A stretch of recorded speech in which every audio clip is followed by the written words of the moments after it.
Good morning, everybody. It is December 20th, 2023.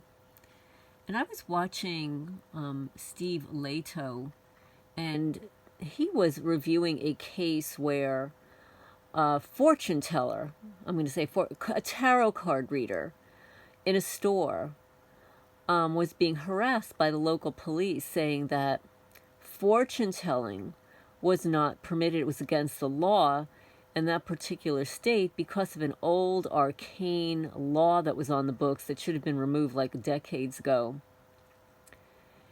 That predicting the future is a crime. Okay, so my mind went to, oh, okay, so if fortune telling, tarot card reading, predicting the future is a crime, then what about predictive policing? Like, why is predictive policing not a form of fortune telling? So I went to my favorite non-unbiased source. I went to AI. And I asked AI, is predictive policing a form of fortune telling? And of course, AI responds, predictive policing is not a form of fortune telling, but it does involve using data analysis and algorithms to forecast where and when crimes are likely to occur. Yeah, they've been real good at that, huh, folks? All those active shooters. Have they really caught any one crime before it was going to occur? I don't think so. It is a law enforcement strategy. You hear that? It's a law enforcement strategy that relies on statistical models and machine learning algorithms to analyze historical crime data, identity patterns, and make predictions about future. Oh, they're allowed to make predictions about the future, but tarot card readers are not. Okay, so they can make predictions about future criminal activity. Interesting, huh, guys? What's good for the goose is not good for the gander. While predictive policing aims to provide law enforcement agencies with insights, these are the key words coming up, folks, to allocate resources more effectively and prevent crime. What are resources, folks? Allocate resources more effectively and prevent crime. Those are your criminals on patrol, your community watch groups, your citizens on patrol, your criminal neighbors that are all paid and in on it. It has been a topic of debate and criticism. Concerns include the potential for bias in the data used to train the algorithms. Oh yeah, so who is training the algorithms? Yeah, corrupt officials, right? Are training the algorithms to analyze historical crime data, identity patterns, and make predictions about future criminal activity. They're trying to predict the future.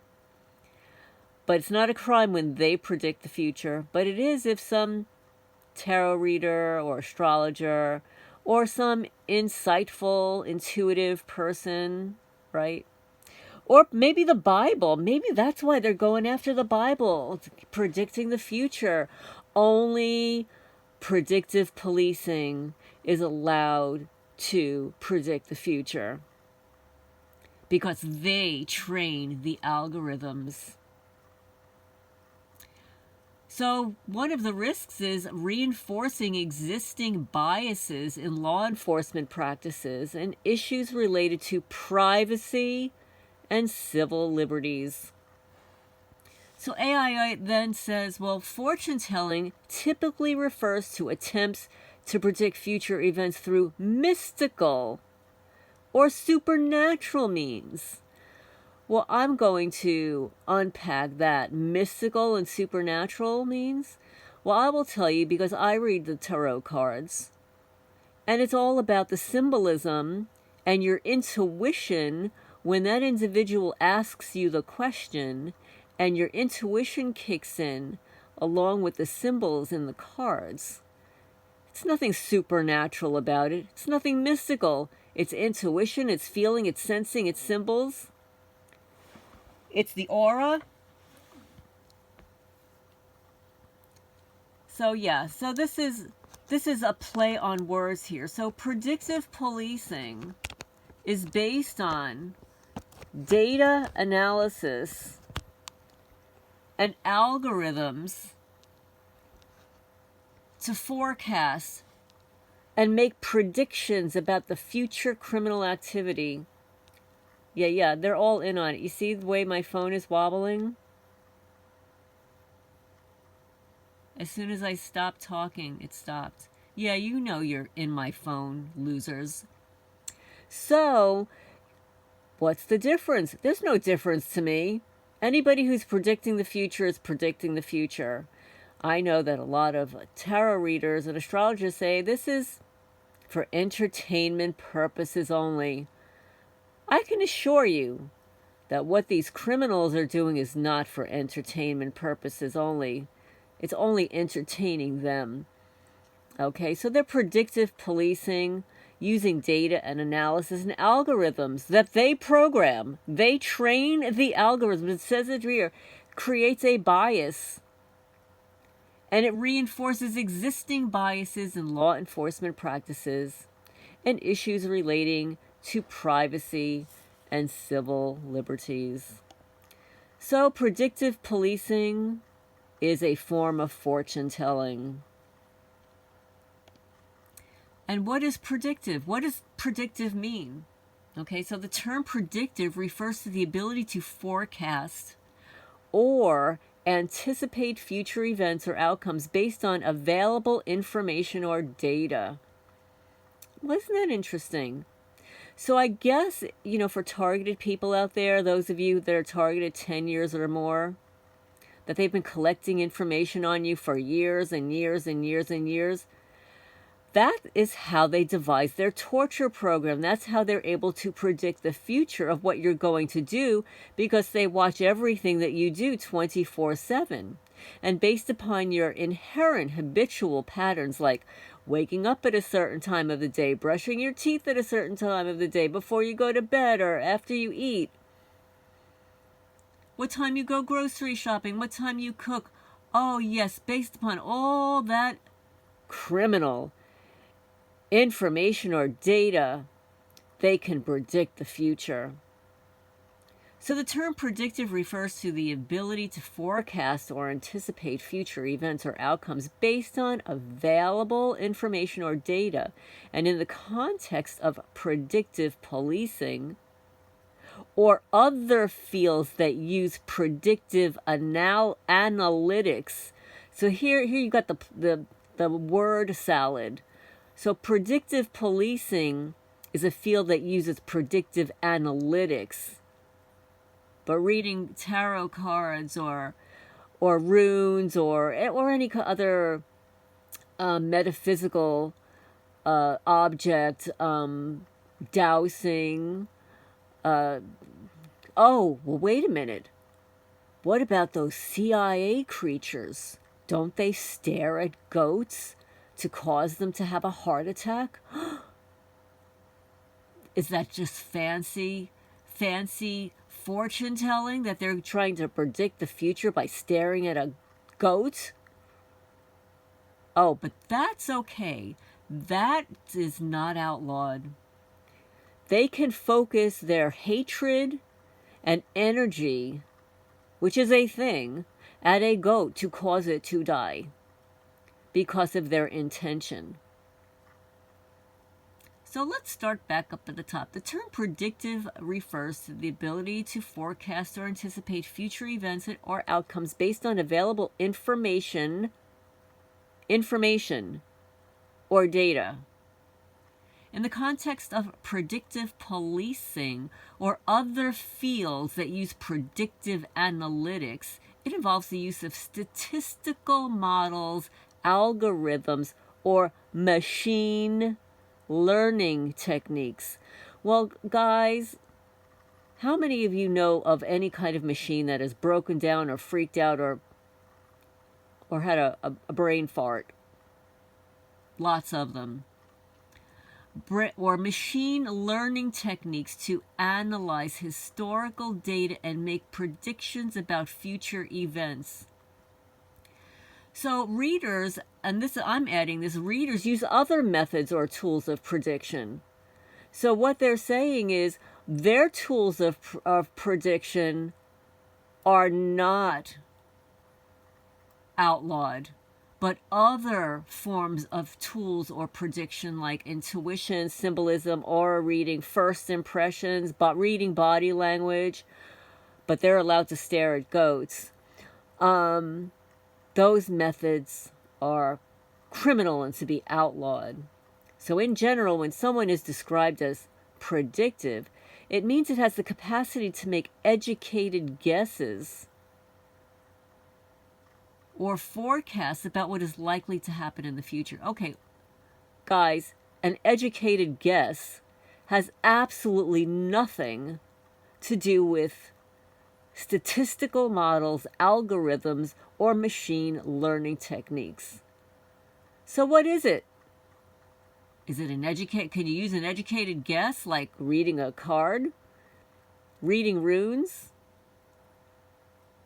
I think this is just a bunch of word salad. So in general, when something is described as predictive, quote unquote, it means it has the capacity to make educated guesses or forecasts about what is likely to happen in the future.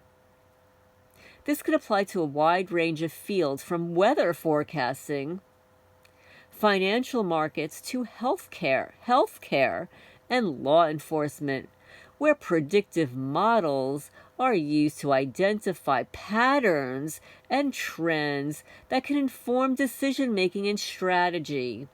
So for the targeted people out there, we already know how to identify the patterns that they utilize. Okay? This is the patterns that they utilize.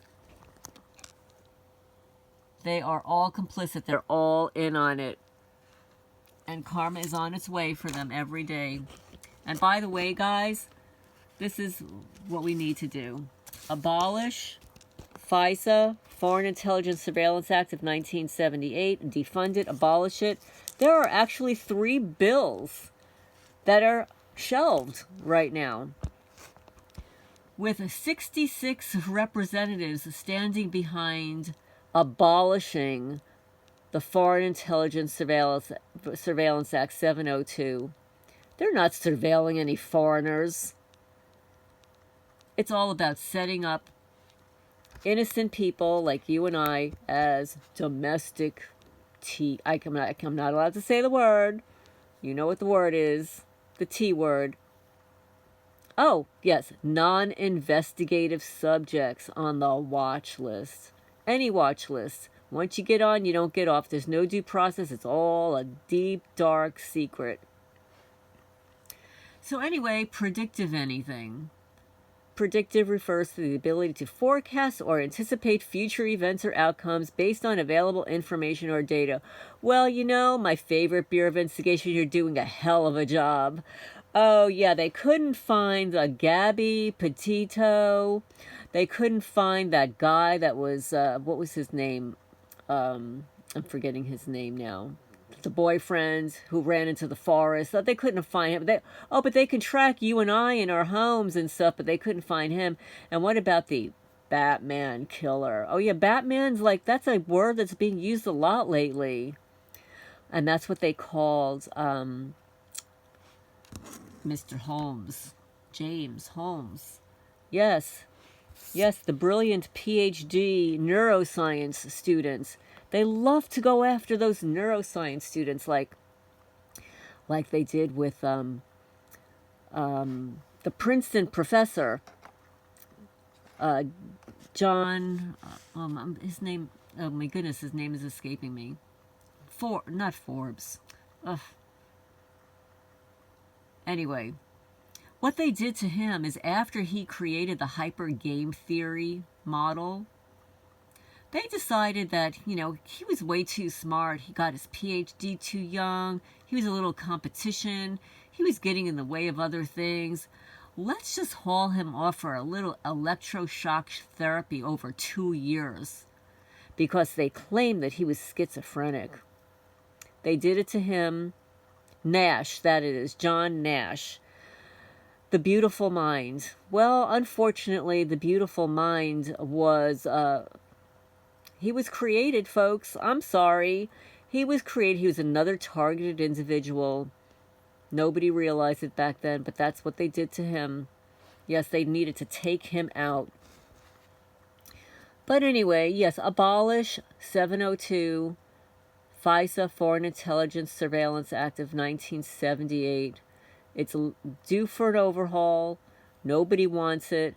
Oh, and in one of the hearings a couple of days ago, they actually used a statistic. There was a question posed on how many of these searches have been performed. So after being pressed, he said approximately 2 million. Guys, you need to double that per year because they're doing these searches per year, per target.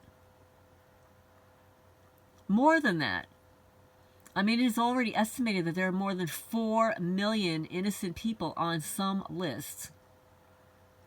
If there are 4 million, and there's likely more because they're piling more on every day, then that means for each one of those individuals, there has to have been at least one search. There has to have been one 702 search. And then in order to renew the grants on each targeted person annually, I'm sure they're going to do another search. And each time you move, there's going to be another search. So I'm going to say the level of searches is probably going up to the trillions, guys. I'm sorry. I think that's what it is. I think the 2 million is a gross understatement. But tell me your thoughts on how many searches do you think have been performed under this act, let's say just since 2011. I look forward to your questions and comments, and tell me, do you ever predict anything? Does your intuition ever tell you something to avoid that was right on target? Oh yeah, maybe that's called predictive policing instead of intuition. Oh no. Predictive policing uses statistical models and algorithms and machine learning techniques to analyze historical data to make predictions about the future. And people like you and I that use our intuition, we use different tools like intuition, symbolism, aura reading, facial, first impressions, right, etc., because we're human. This is Lorraine, Alternative Homesteading. Please hit the thumbs up. I look forward to your comments down below.